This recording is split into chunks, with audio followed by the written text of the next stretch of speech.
اعوذ باللہ من الشیطان الرجیم بسم اللہ الرحمن الرحیم ام حسبتم ان تدخلوا الجنۃ ولما يعلم اللہ الذین جاہدوا منکم ويعلم الصابرین وَلَقَدْ كُنْتُمْ تَمَنَّوْنَ الْمَوْتَ مِنْ قَبْلِ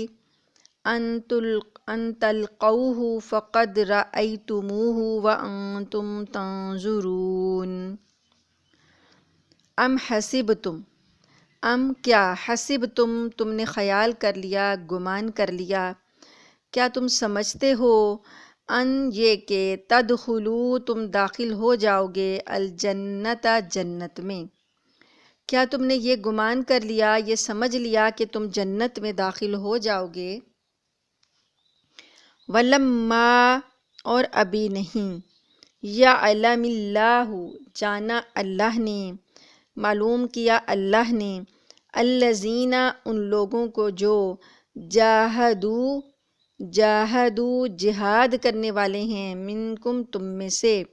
وَيَعْلَمَ الصَّابِرِينَ اور نہ ان کو جانا جو صبر کرنے والے ہیں، یعنی کہ ابھی تو آزمائشیں آئیں گی، اللہ تعالیٰ تم میں سے جہاد کرنے والوں کو اور صبر کرنے والوں کو دیکھے گا ابھی، یعنی ابھی اللہ نے معلوم نہیں کیا کہ جہاد تم میں سے کون کرتا ہے اور صبر کون کرتا ہے، اس لیے تم یہ نہ سمجھو کہ بس تم ابھی جنت میں چلے جاؤ گے، ابھی آزمائشیں آئیں گی۔ وَلَقَدْ اور البتہ تحقیق تم تھے، تمنونا تم تمنا کرتے تھے، الموت موت کی، من قبلی اس سے پہلے، یعنی یہ اس جنگ سے پہلے تم موت کی تمنا کر رہے تھے کہ تم اللہ کی راہ میں مرنا چاہتے تھے، ان تلقوہ کہ تم اس کو ملو، یعنی موت سے تم ملاقات کرو، فقد پس تحقیق رأیتموہ تم نے دیکھ لیا اس کو، موت کو اب تم نے اپنی آنکھوں سے دیکھ لیا، وَأَنْتُمْ تَنْظُرُونَ اور تم اس کو دیکھ رہے تھے، یعنی اپنی کھلی آنکھوں سے، اب اپنی آنکھوں کے سامنے موت تم کو نظر آ رہی تھی۔ تو یہ موت مسلمان کیوں مانگ رہے تھے کہ شہادت چاہتے تھے وہ میدان جنگ میں۔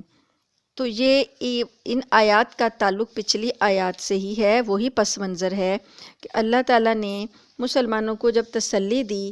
وہ جب ان کا نقصان ہو گیا تو اس کے بعد بہت سے سوالات دلوں میں تھے، کچھ لوگ کچھ کہہ رہے تھے، کچھ کہہ رہے تھے، کچھ افسوس کر رہے تھے، کچھ جو تھے اپنی جو ان سے غلطی ہوئی اس کے بارے میں سوچ رہے تھے، اور کچھ یہ دیکھ رہے تھے کہ اگر ہم حق پر تھے تو ہمیں اتنا نقصان پہنچا، اور خاص طور پر زیادہ نقصان جو تھا وہ نبی کریم صلی اللہ علیہ وآلہ وسلم کی جو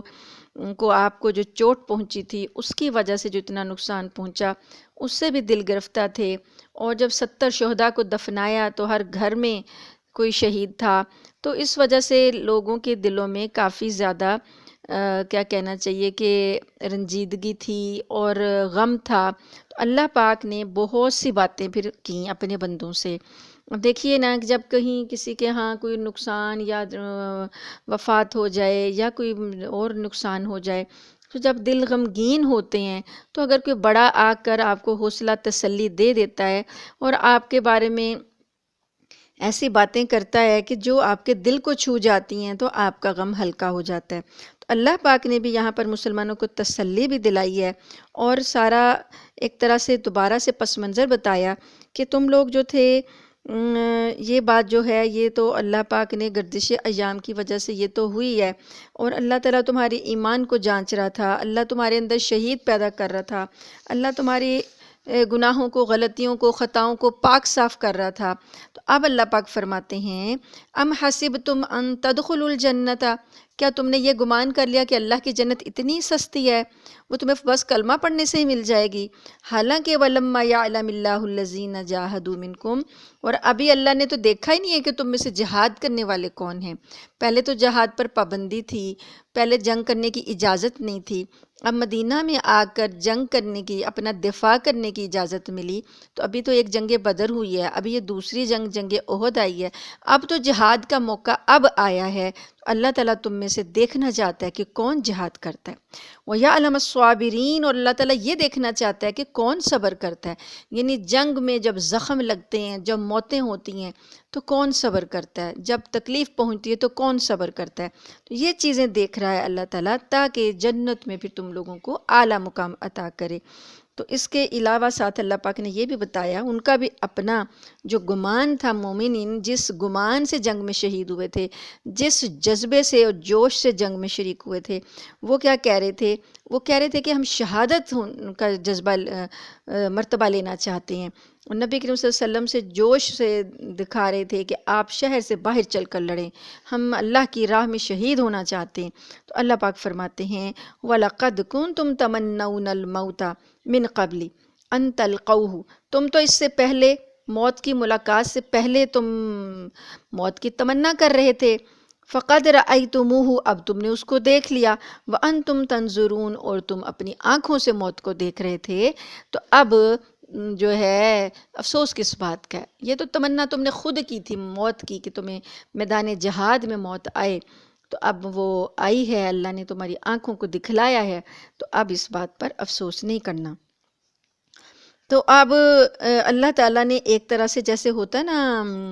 ہلکا سا شکوہ ہوتا ہے کہ ہلکی سی شکایت ہوتی ہے کہ ایک چیز تم نے مانگی، اب تمہیں مل گئی، اب تم کیوں افسردہ ہو، وہ چیز ہے، بڑا پیار کا انداز ہے۔ تو اللہ تعالیٰ بتاتے ہیں کہ شکایت کا بھی انداز کہہ سکتے ہیں آپ۔ تو اللہ تعالیٰ مسلمانوں کو جنت کے جن اعلیٰ مقامات اور بلند درجات پر پہنچانا چاہتا ہے، تو اللہ فرماتے ہیں کہ تم نے کیا سمجھا کہ بس یوں ہی آرام سے وہاں پہنچ جاؤ گے؟ اللہ تمہارا امتحان اور آزمائش نہیں کرے گا کہ تم کتنے زیادہ اس کی راہ میں لڑنے والے ہو اور کتنے زیادہ ثابت قدم رہنے والے ہو، کون کون سی سختیاں جھیل لیتے ہو، کون کون سے جانی اور مالی قربانیاں دے سکتے ہو۔ تو مسلمان ہونا جو ہے وہ خالی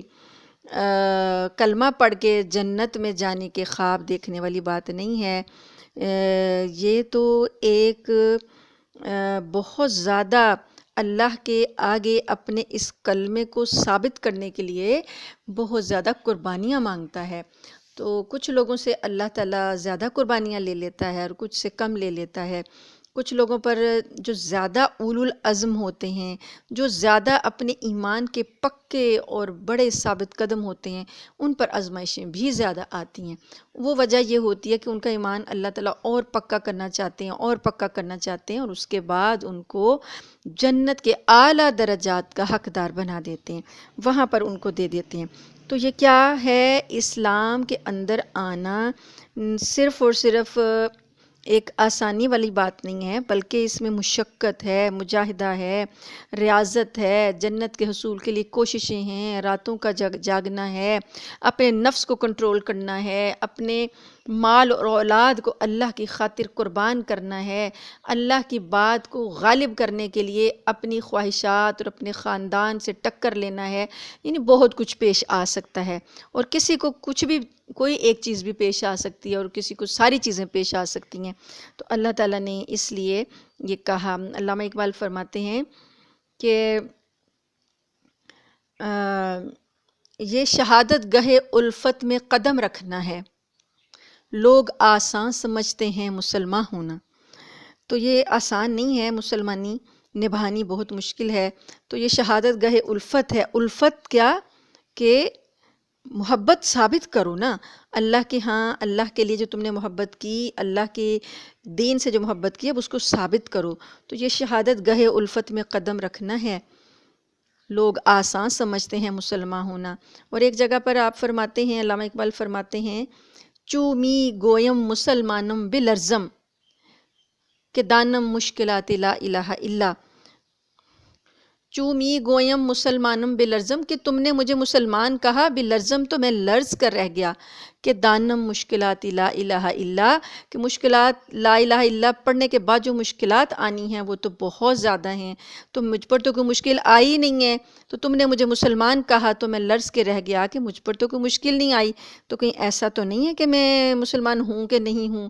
تو یہ چیزیں جو ہیں اسلام کی راہ میں جب قربانیاں آتی ہیں دینی پڑتی ہیں، اس وقت انسان کا ایمان جو ہے وہ خالص ہوتا ہے۔ تو اللہ تعالیٰ یہاں پر فرما رہے ہیں کہ ام حسبتم ان تدخلوا الجنۃ ولما یعلم اللہ الذین جاہدوا منکم ویعلم الصابرین، تو کیا تم نے یہ خیال کر لیا کہ جنت میں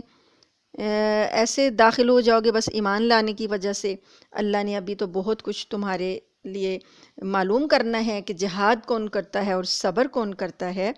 تو یہ درجات عالیہ جو ہیں جنت کے، ان کے حصول کا ایک ذریعہ ہے۔ نبی کریم صلی اللہ علیہ وآلہ وسلم کی حدیث مبارکہ ہے کہ جنت تلواروں کی چھاؤں تلے ہے۔ جہاد جو ہے نا وہ چوٹی ہے، تو اس کے جنت میں حاصل کرنے کے لیے تلواروں کی چھاؤں سے گزرنا پڑے گا۔ تو بخاری شریف کی ایک روایت ہے، حضرت خباب رضی اللہ تعالی عنہ فرماتے ہیں کہ میں رسول اللہ صلی اللہ علیہ وآلہ وسلم کی خدمت میں حاضر ہوا۔ آپ صلی اللہ علیہ وآلہ وسلم چادر مبارک کی ٹیک لگائے ہوئے کعبہ کے سائے میں تشریف فرما تھے۔ یہ اس وقت کا دور ہے جب ابھی آپ مکہ میں تھے، ابھی مدینہ نہیں آئے تھے۔ تو اس وقت کیا تھا مکہ میں، آپ کو پتہ ہے، پڑھا ہے آپ نے کہ کتنی زیادہ تنگی کے حالات تھے مسلمانوں پر، کتنی سختیاں تھیں، کتنے ظلم جو تھے برداشت کرنے تھے، اور اس کے لیے شکایت کی اجازت نہیں تھی، اپنے دفاع کی بھی اجازت نہیں تھی۔ تو اس وجہ سے بس ظلم اور ستم برداشت کرنے تھے، بس صبر کرنا تھا۔ تو حضرت خباب، آپ نے سنا ہوگا ان کا، خباب بن ارت کا واقعہ سنا ہوگا کہ ان کا آقا ان کو تپتے ہوئے جلتے ہوئے کوئلوں پر لٹا دیتا تھا اور ان کے اوپر پھر بھاری پتھر رکھ دیتا تھا تو ان کے وہ ہلیں بھی نہیں۔ تو وہ کوئلے جو تھے وہ ان کی جسم کی چربی جب گھلتی تھی تو وہ کوئلے اس سے بجھ جاتے تھے، اتنی دیر تک وہ لٹائے رکھتا تھا۔ اور اس حالت میں حضرت خباب جو ہیں تکلیفیں برداشت کر کر کے کہ ان کی کمر کے اندر کھڈے پڑ گئے تھے، جیسے کوئلے اندر گھس جاتے تھے، ان کی سکن کو جلا دیتے تھے تو گڑھے بن گئے تھے۔ وہ گڑھے جو تھے وہ ان کی کمر اتنی سیاہ ہو چکی تھی کہ جب ان کے کمر سے کپڑا ہٹا لے تو کمر دیکھی نہیں جاتی تھی، اتنی زیادہ خوفناک سی اور ہو گئی ہوئی تھی کہ ہڈی بھی نظر آتی تھی اور ان کی اندر سے بری حالت تھی۔ تو یہ چیز ابھی، یہ حدیث ابھی میں آپ کو پوری کرتی ہوں، لیکن اس سے ریلیٹڈ ایک بات آپ کو بتاتی ہوں کہ نبی کریم صلی اللہ علیہ وآلہ وسلم کی وفات کے بعد حضرت ابوبکر صدیق خلیفہ بنے، ان کی وفات کے بعد حضرت عمر فاروق خلیفہ بنے۔ اب حضرت عمر فاروق کی خلافت کے زمانے میں بڑی خوشحالی آئی، اتنی خوشحالی آئی کہ مال غنیمت ایران سے بھی آیا، ایران فتح ہو گیا، روم فتح ہو گیا، سب کی طرف سے مال غنیمت آیا، تو مسلمان جو تھے وہ خوشحال ہو گئے۔ تو ایک دن حضرت عمر فاروق رضی اللہ تعالی عنہ نے دیکھا کہ مسلمان اتنے زیادہ فارغ البال ہیں اور بڑا خوش ہیں، اور نئے نئے لوگ جو مسلمان ہوئے ہیں وہ پرانی باتیں بھول گئے کہ یہ دین کس طرح پھیلا، کیا ہوا۔ تو وہ پرانی باتیں بھول گئے تھے۔ جو نو مسلمز تھے وہ بڑے خوش و خرم مسجد نبوی میں بیٹھے تھے۔ تو عمر فاروق رضی اللہ تعالی عنہ نے خباب بن ارت کو دیکھا تو آپ کے دل میں خیال ہوا کہ قربانی جو اس بندے نے دی اور دین کی خاطر جو انہوں نے قربانیاں دیں، یا ہم لوگ تو اس کو بھولتے جا رہے ہیں، ہم تو دنیا کی محبت میں خوش ہوتے جا رہے ہیں۔ تو انہوں نے خباب بن ارت سے کہا کہ اپنی کمر سے اپنی قمیض ہٹائیں۔ مسجد نبوی میں آپ نے حکم دیا تو حضرت خباب کی کمر دیکھ کر مسجد نبوی میں بیٹھے ہوئے تمام افراد کی چیخیں نکل گئیں۔ آپ نے کہا کہ یہ ہے اسلام کی ابتدائی حالت، میں نے یہ اس لیے کام کیا کہ کہیں میں بھول نہ جاؤں کہ ہم نے اسلام کے لیے کتنی قربانیاں دی ہیں اور میں دنیا میں مگن نہ ہو جاؤں۔ تو اس وجہ سے یہ ان صحابی کی بات سنیں آپ، ان صحابی نے نبی کریم صلی اللہ علیہ وآلہ وسلم سے فرمایا کہ آپ اس حالت میں تھے کہ کعبے کے سائے میں تشریف فرما تھے اور ہم لوگوں پر دن رات، اور فرمایا کہ یا رسول اللہ صلی اللہ علیہ وآلہ وسلم کہ آپ اللہ سے دعا کیوں نہیں فرماتے؟ وہ کہتے ہیں کہ ہمارے پر دن رات مشرکین کے عذاب ٹوٹ رہے ہیں تو آپ اللہ سے دعا کیوں نہیں فرماتے؟ یعنی اس بات کی دعا کہ ہم پر سے مصیبتیں ختم ہو جائیں۔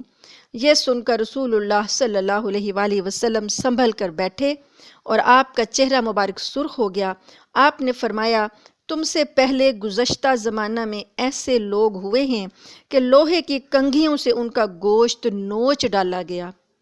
سوائے ہڈیوں اور پٹھوں کے کچھ نہ چھوڑا گیا، اور ایسی سختیوں نے بھی ان کو ان کے دین سے نہ روکا، اور ضرور بھی ضرور اللہ پاک اپنے اس دین کو پورا کر کے رہے گا۔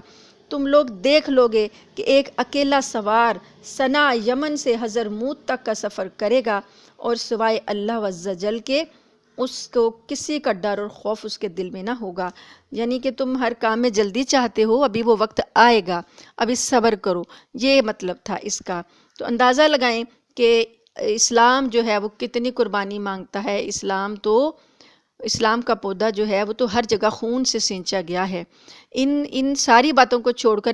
ایک بات صرف اپنے ذہن میں رکھ لیں کہ اگر اسلام لانا اتنا آسان ہوتا اور اسلام کی جنت کی جو ہیں نعمتیں وہ اتنی آسان ہوتی تو اللہ تعالیٰ کے نبی صلی اللہ علیہ وآلہ وسلم کے پیارے نواسے جو ہیں وہ کربلا میں شہید نہ ہوتے۔ تو اللہ پاک نے تو اسلام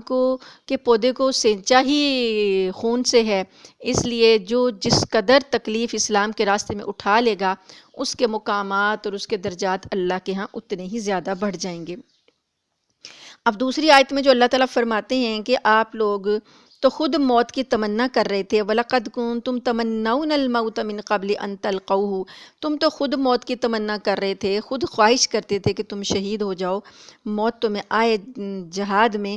تو اب اللہ فرما رہے ہیں کہ جب اصحاب بدر کی طرح اللہ کی راہ میں مقتول اور شہید ہونے کا شوق لے کر تم جنگ احد کے وقت آئے تھے اور آپ صلی اللہ علیہ وسلم کو یہ مشورہ دیا تھا کہ شہر سے باہر جا کر لڑیں تاکہ ہمیں شہادت کا موقع ملے، تو اب جب یہ موقع تمہارے سامنے آیا ہے تو پھر کیوں گھبرا گئے ہو، کیوں کمزوری دکھائی پھر تم نے، وہ تمنا کہاں بھول گئے؟ یہ ہے کہ تم اپنی غلطی کو دیکھو کہ تم نے کمزوری کیوں دکھائی۔ یہ اشارہ ہے بنی سلمہ اور بنی حارثہ قبائل کے لوگوں کی طرف کہ جن کے دل میں اس وقت تھوڑی سی کم ہمتی اور کمزوری پیدا ہوئی تھی، تو اللہ پاک نے ان کی واپسی کا جو وسوسہ تھا جو ان کے دل میں آیا تھا، اللہ تعالیٰ نے اس کو ختم کر دیا اور ان کے دلوں کو مضبوط کر دیا۔ تو اب اللہ تعالیٰ فرماتے ہیں کہ تمہارا مطلوب تمہیں ملا ہے، تمہیں کمزوری نہیں دکھانی چاہیے تھی۔ تو یہاں پر اللہ پاک نے اس پر انکار نہیں کیا کہ تم نے شہادت کی تمنا کیوں تھی، بس یہ کہا کہ تم سے ایسے افعال سرزد ہوئے جو کہ تمہاری کمزوری کو ظاہر کر رہے تھے، اس کے نتیجے میں پھر تمہارے ساتھ تمہارا یہ نقصان ہوا۔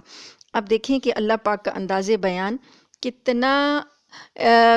ناصحانہ بھی ہے کہ نصیحت والا بھی ہے، محبت والا بھی ہے، مشفقانہ بھی ہے، اور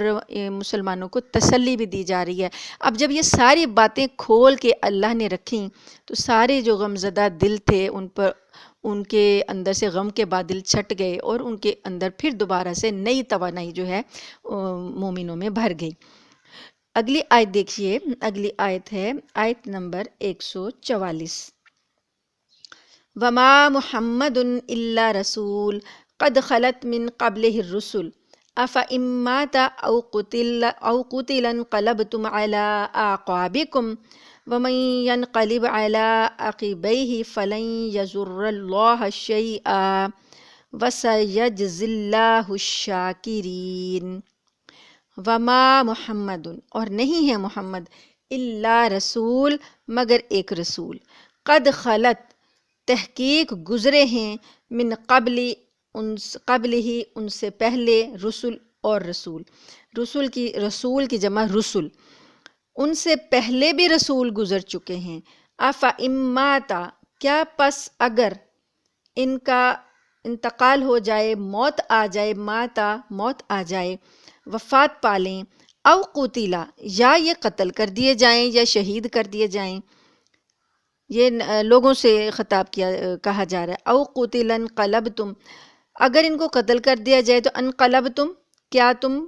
پھر جاؤ گے، لوٹ جاؤ گے، الا، انقلاب جو ہے نا پلٹ جانا، انقلبتم، تو یہ انقلبتم جو ہے کیا تم لوٹ جاؤ گے، پھر جاؤ گے، علی اعقابکم، اپنی ایڑیوں پر، تو کیا تم اپنی ایڑیوں کے بل پر پھر جاؤ گے؟ جیسے انسان اپنی ایڑی پہ گھوم جاتا ہے نا، پلٹ جاتا ہے نا، تو پلٹنے کے لیے اپنی ایڑیاں پیچھے کو موڑ لیتا ہے۔ تو اللہ تعالیٰ فرماتے ہیں کہ محمد صلی اللہ علیہ وآلہ وسلم ایک رسول ہیں، ان سے پہلے بھی رسول گزرے ہیں، اگر ان کو موت آ جائے یا یہ مارے جائیں جنگ میں تو کیا تم اپنی ایڑیوں پر پھر جاؤ گے؟ یعنی دین اسلام سے پھر جاؤ گے۔ وَمَن يَنْقَلِبْ اور جو کوئی پھر جائے گا عَلَىٰ عَقِبَیْہِ اپنی ایڑیوں پر فَلَن يَضُرَّ اللَّهَ شَیْئًا پس وہ ہرگز کچھ نہیں نقصان دے گا اللہ کو، وہ اللہ کا کوئی نقصان نہیں کرے گا، کیونکہ دین اسلام جو ہے وہ محمد صلی اللہ علیہ وآلہ وسلم کے ساتھ ختم نہیں ہوگا۔ دین اسلام تو قائم رہنے والا ہے، محمد تو اس کو لے کر آئے ہیں، تو اگر محمد دنیا سے چلے جائیں تو کیا تم دین اسلام سے پھر جاؤ گے؟ تو جو کوئی پھر جائے گا فَلَن يَضُرَّ اللَّهَ شَیْئًا پس ہرگز نہ بگاڑ سکے گا وہ اللہ کا کچھ بھی۔ اللہ تو باقی رہنے والا ہے، اللہ تو قیامت تک کے لیے دین کو بھیج چکا ہے، تو تم اگر پھر گئے تو اللہ کا کوئی نقصان نہیں ہوگا۔ وَسَيَجْزِي اللَّهُ الشَّاکِرِینَ اور سین جلد یجزی جزا دے گا اللہ شاکرین شکر کرنے والوں کو، قدر کرنے والوں کو، اور اللہ جلد جزا دے گا شکر کرنے والوں کو، یعنی جو شاکرین ہیں، اللہ کی نعمتوں کا شکر ادا کرنے والے ہیں، ان کو اللہ تعالیٰ جلد جزا دے گا۔ اب اس آیت کا جو شان نزول ہے وہ بھی غزوہ احد کے جو حالات ہیں آپ کو کافی حد تک پتہ چل گئے ہیں۔ اس کے پس منظر میں دیکھیں کہ جب یہ 3 ہجری میں غزوہ احد پیش آیا تو،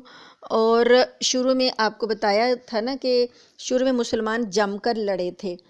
غزوہ احد میں کیا ہوا تھا، احد پہاڑ جو تھا وہ مسلمانوں کی پشت پر تھا، یہی بات ہے نا، فرنٹ پہ کیا تھا لشکر، پشت پہ غزوہ احد پہاڑ تھا، اور پہاڑ کے دامن میں شمال کی طرف ایک درہ خالی تھا، چھوٹا تھا، جہاں سے کہ کوئی آ سکتا تھا۔ وہاں پر آپ صلی اللہ علیہ وآلہ وسلم نے 50 تیر اندازوں کو مقرر کر دیا تھا حفاظت کے لیے۔ اب شروع میں مسلمان جب جم کر لڑے، کفار بھاگ گئے، بھاگنے کے دوران جب مسلمانوں نے دیکھا کہ یہ تو بھاگ گئے ہیں اور ان کا مال غنیمت وہ پیچھے جو رہ گیا تھا، تو لشکر جو مسلمانوں کا تھا وہ مال غنیمت سمیٹنے لگا، تو وہ درے کے جو تیر انداز تھے 50 لوگ، انہوں نے دیکھا کہ ہمیں فتح ہو گئی ہے اور وہ بھی وہاں سے ہٹ آئے۔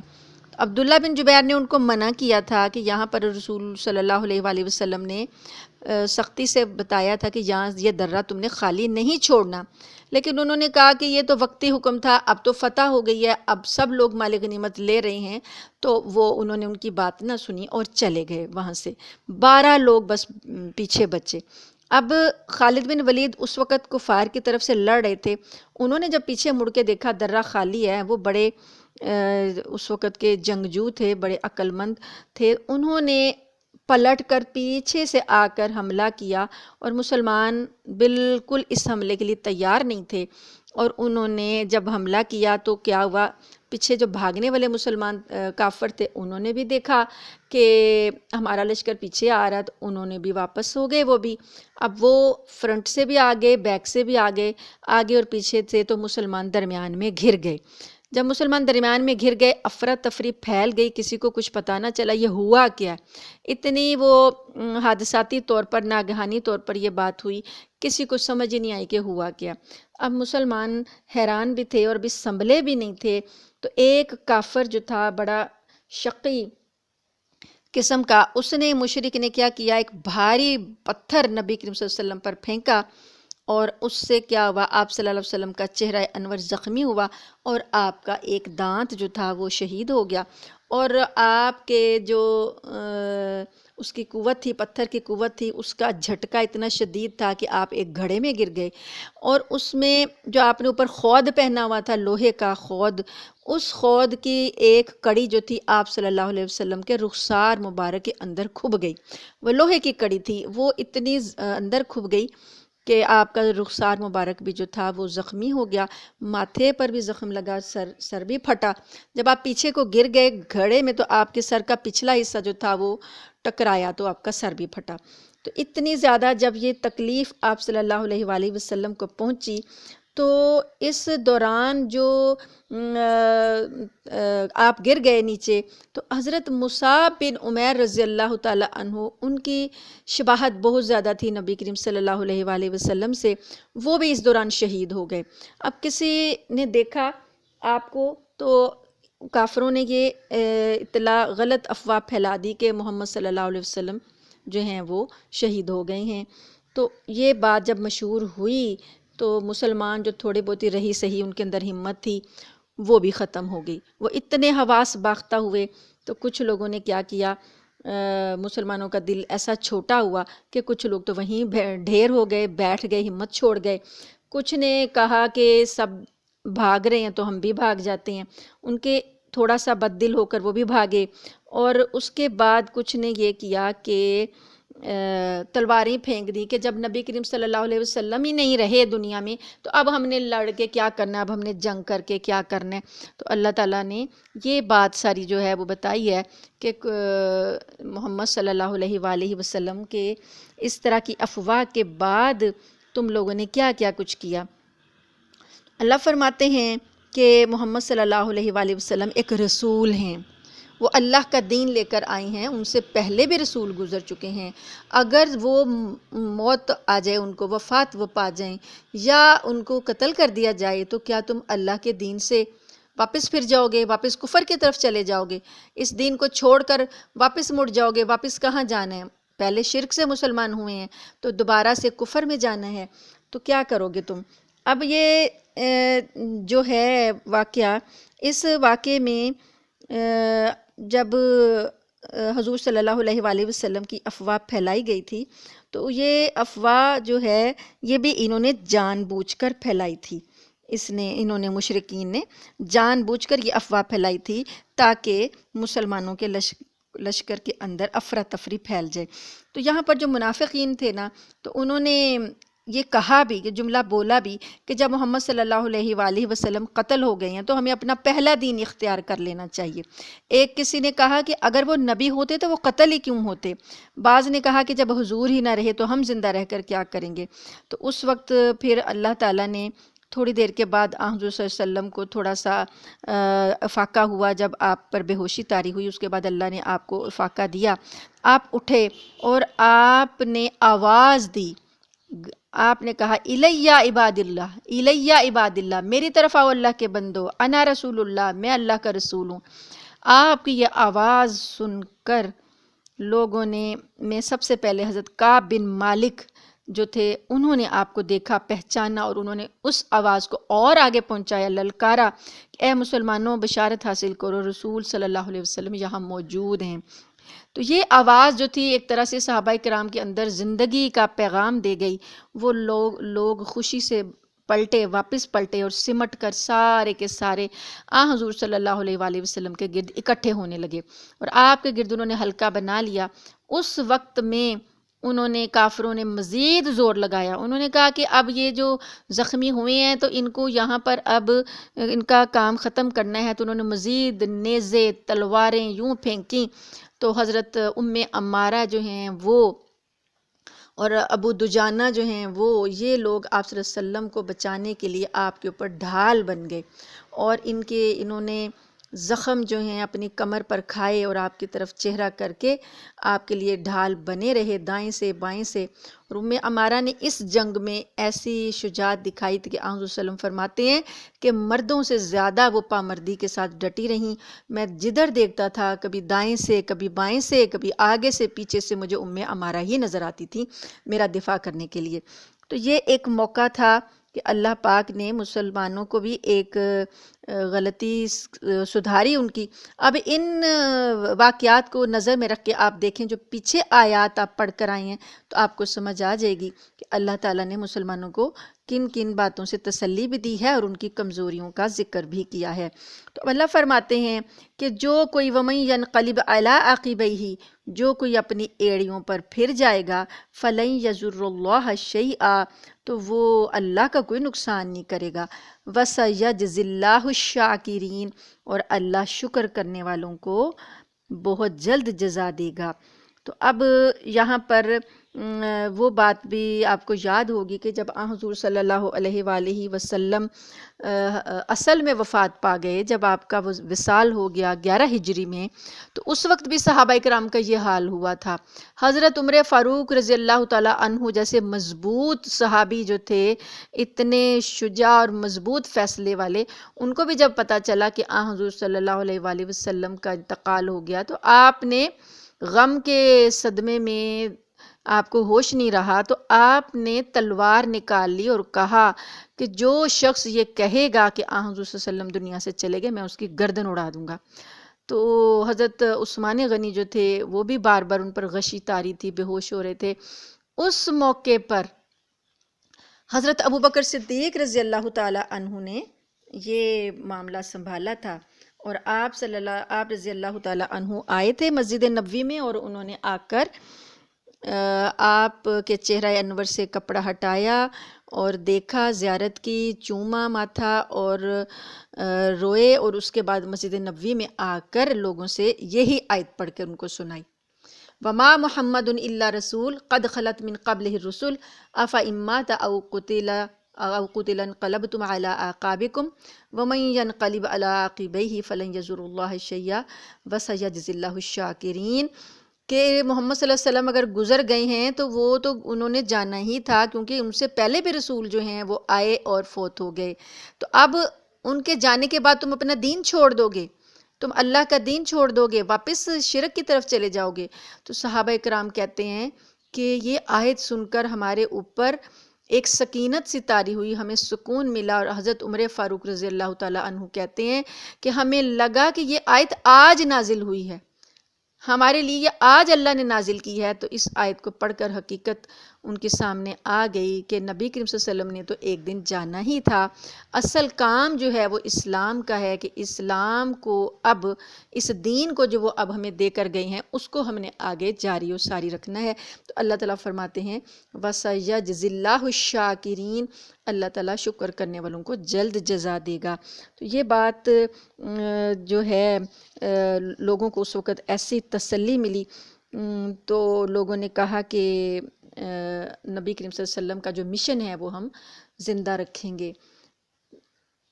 تو اللہ تعالیٰ سے دعا ہے کہ اللہ تعالیٰ ہمیں ان آیات کا صحیح فہم اور ان کے اوپر عمل کرنے کی توفیق عطا فرمائے، کہ محمد صلی اللہ علیہ وسلم اور ان کے صحابہ کا جذبہ جو ہے وہ ہمیں عطا کرے، اور ہم اللہ کے دین اسلام کی سچی محبت کے ساتھ اس پر قائم رہیں، اور اللہ تعالیٰ ہمیں توفیق عطا فرمائے۔ وآخر دعوانا ان الحمد للہ رب العالمین۔